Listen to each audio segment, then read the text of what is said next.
Hello everyone. இன்றைக்கி நம்ம பார்க்க போகிறது எந்த மூலிகையை பற்றி அப்படின்னு பார்த்தீங்க அப்படின்னா சங்குப்பூவை பற்றி தான் பார்க்க போகிறோம். சங்குப்பூவோட சயின்டிஃபிக் நேம் பார்த்தீங்க அப்படின்னா கிளிட்டோரியா டெர்னேட்டா.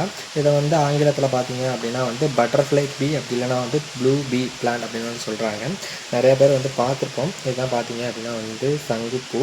அதோட இலைகள் இப்படி தான் இருக்கும். இது ஒரு கொடி வகை மூலிகை செடியை சேர்ந்தது. இது நம்ம வீடுகளில் அழகுக்காக வளர்ப்பாங்க. சிலர் பார்த்தீங்க அப்படின்னா மூலிகை பர்பஸ்க்காகவும் வளர்ப்பாங்க. இதுதான் அதோட காய். மெச்சூர் ஆனதுக்கப்புறம் இது மாதிரி ட்ரை ஆகிடும். இதுக்குள்ளே விதைகள் இருக்கும். இதை நம்ம போட்டோம் அப்படின்னா அது ஆட்டோமேட்டிக்காக ரீப்ரொடியூஸ் ஆகிட்டே வந்திருக்கும். இது பார்த்தீங்க அப்படின்னா ரொம்ப ரொம்ப முக்கியமான ஒரு இது என்னென்னா அப்படின்னா க்ரீன் டீ போட்டு குடிக்கிறாங்க. இந்த பூவை பார்த்தீங்க அப்படின்னா ட்ரை பண்ணிவிட்டு நம்ம டீ போட்டு குடிக்கலாம். இது சுகருக்கு ரொம்ப நல்லது. அது மட்டும் இல்லாமல் கெஃபைன் ஃப்ரீயாக நம்ம டீ போட்டு குடிக்கிறதுக்கு இது ரொம்ப நல்லது. அது மட்டும் இல்லாமல் நம்ம ஸ்கின் க்ளோ ஆகிறதுக்கு ரொம்ப ஹெல்ப் பண்ணுது.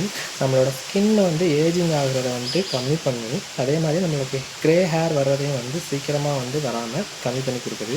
அது மட்டும் இல்லாமல் நமக்கு பார்த்தீங்க அப்படின்னா நேச்சுரலாகவே ஒரு நரேஷ்மெண்ட் கொடுத்து நம்மளோட ஸ்ட்ரெஸ்ஸை குறைக்கிறதா டாக்டர்ஸ் ப்ரூவ் பண்ணியிருக்காங்க. நம்மளோட பிரெயினோட ஆக்டிவிட்டீஸை இம்ப்ரூவ் பண்ணுது. நம்மளோட மெமரி பவர் அதிகமாகுது. அதே மாதிரி பிரெயினில் இருக்கிற ஸ்ட்ரெஸ்ஸை குறைச்சி நம்மளை காமாகவும் பீஸாகவும் வச்சுக்கிறதுக்கு ரொம்ப ஹெல்ப்ஃபுல்லாக இருக்குது. அதே மாதிரி நம்ம சருமத்தில் இருக்கக்கூடிய சொறி, சிரங்கு இந்த மாதிரியான டிசீஸ்களுக்கும் இது ரொம்ப முக்கியமாக யூஸ் ஆகுது.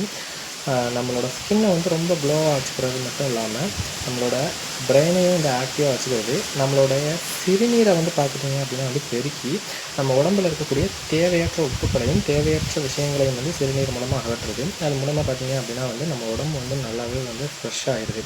இது மாதிரி நிறைய விஷயங்கள் இந்த சங்குப்பூ செஞ்சிட்ருக்குது.